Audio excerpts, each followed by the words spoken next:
মোৰ শব্দকেইটা আপোনালোকে চাগে টিভিত উলিয়াবই নোৱাৰিব, আপোনালোকে ভয় খায়। মই যিকেইটা কথা কৈছোঁ আপোনালোকে উলিয়াওকচোন চাওঁ, আপোনালোকে উলিয়াবই নোৱাৰিব। একদম একদম কংগ্ৰেছৰ পৰা এইকেইটা মস্ত গুণ্ডা, মস্ত দগাবাজ, মস্ত 2 নম্বৰী। এই গোটেইকেইটাই আহি বিজেপিটো দখল কৰি পেলালে আৰু দখল কৰি এইটোৰ নাম দিলে HBH কোম্পানী প্ৰাইভেট লিমিটেড। বিজেপিটোৰ কব্জা কৰিলে RSSটোকো খাই পেলালে।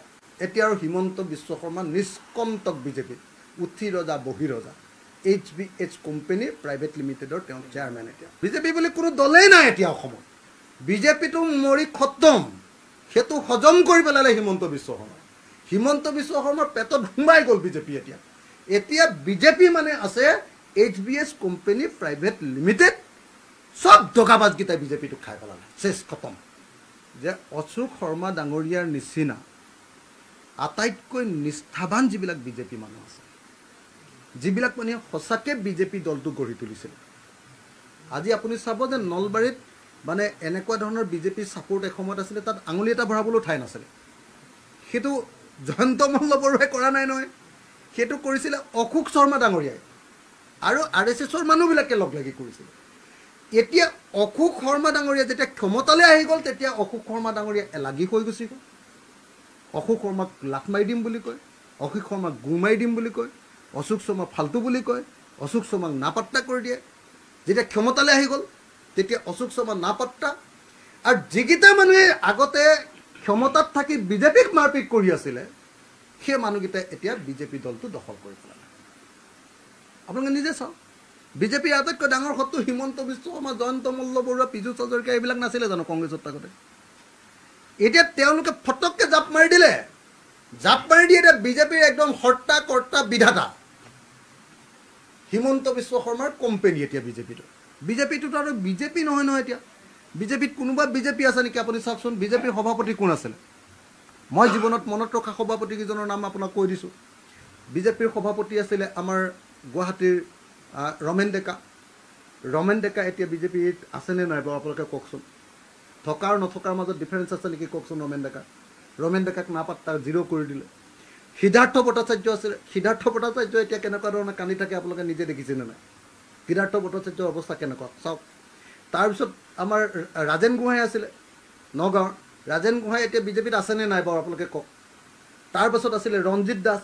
ৰঞ্জিত দাসে অল্প দুখত আপোনাৰ ৰাতিপুৱাই আপোনাৰ ভাতকেৰেলা কাটি থাকে নেকি আপুনি কওকচোন? আপুনি নিজে ফটোখন চাবচোন কি অৱস্থা হৈছে ৰঞ্জিত দাসৰ অৱস্থা। ৰঞ্জিত দাস যেতিয়া মন্ত্ৰী আছিলে, আপোনাৰ PHCৰ মন্ত্ৰী, পাব্লিক হেল্থ ইঞ্জিনিয়াৰিঙৰ মন্ত্ৰী, তেতিয়া ঠিকাটো গাৰ্জেন মিনিষ্টাৰ।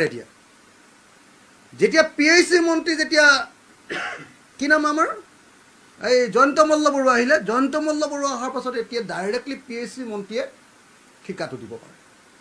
তেতিয়া তাৰ পাছত বাৰু আপুনি কওকচোন ৰঞ্জিত দাস মানে বিজেপিত থাকিব নেকি কওকচোন? এই মানে যেনে তেনে উপায় নাই কাৰণেই আছে, হয়নে নকওক? তাৰ পাছত আপোনাৰ হেৰি আছিলে এই কি কয় আমাৰ ৰঞ্জিত দত্ত, বিহালীৰ যে ৰঞ্জিত দত্ত। 5জন বিজেপিৰ সভাপতিৰ নাম ক'লোঁ। 5জন বিজেপিৰ সভাপতিৰ কাৰ্যকালত বিজেপিয়ে অসমত নিজৰ শক্তি গঢ়ি তুলিছিলে। এই 5জন সভাপতিৰ ক'ৰবাত অকণমান হ'লেও এতিয়া স্থান আছে নেকি আপোনালোকে কওক? প্ৰতিনিয়ত প্ৰতি মুহূৰ্ততে এই 5জন সভাপতিক নতুনকৈ অহা কংগ্ৰেছী এই গুণ্ডাকেইটাই সদায় গালি পাৰি থাকে নে নাথাকে কওক?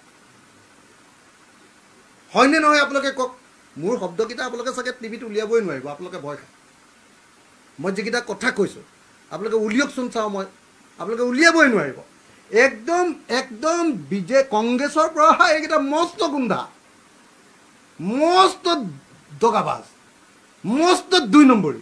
এই গোটেইকেইটাই আহি বিজেপিটো দখল কৰি পেলালে আৰু দখল কৰি এইটোৰ নাম দিলে HBH কোম্পানী প্ৰাইভেট লিমিটেড।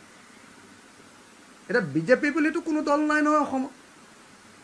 এতিয়া অসমৰ বিজেপিটোৰ নাম হ'ল HBH company private limited, Himanta Biswa Sarma company private limited.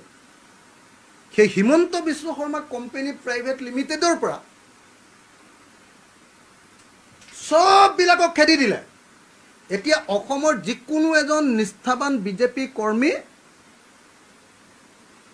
আপোনালোকে দেখিলেই গম পাব, সেইটো মোৰ শিৱসাগৰতে হওক, সেইটো যোৰহাটতে হওক, সেইটো ডিব্ৰুগড়তে হওক, সেইটো নলবাৰীতে হওক, সেইটো বৰপেটাতে হওক, সেইটো দৰঙতে হওক, এজনো নিষ্ঠাবান বিজেপি কৰ্মী এই মুহূৰ্তত অপমানিত নোহোৱাকৈ থকা নাই। সব নতুনকৈ অহা চিণ্ডিকেটপন্থীবিলাকে গোটেই বিজেপিটো কব্জা কৰি পেলালে। নতুনকৈ ক্ষমতালৈ অহা এই 2 নম্বৰী গালে গোটেই বিজেপিটো কব্জা কৰি পেলালে। বিজেপিটোৰ কব্জা কৰিলে RSSটোকো খাই পেলালে।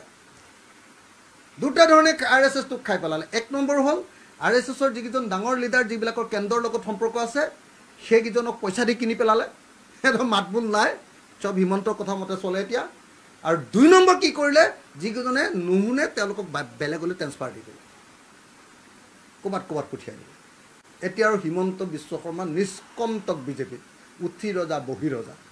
HBH কোম্পানী প্ৰাইভেট লিমিটেডৰ তেওঁ চেয়াৰমেন। এতিয়া বিজেপি বুলি কোনো দল নাই নহয়, বিজেপি বুলি কোনো দলেই নাই এতিয়া অসমত। বিজেপিটো মৰি খতম, সেইটো হজম কৰি পেলালে হিমন্ত বিশ্ব শৰ্মা।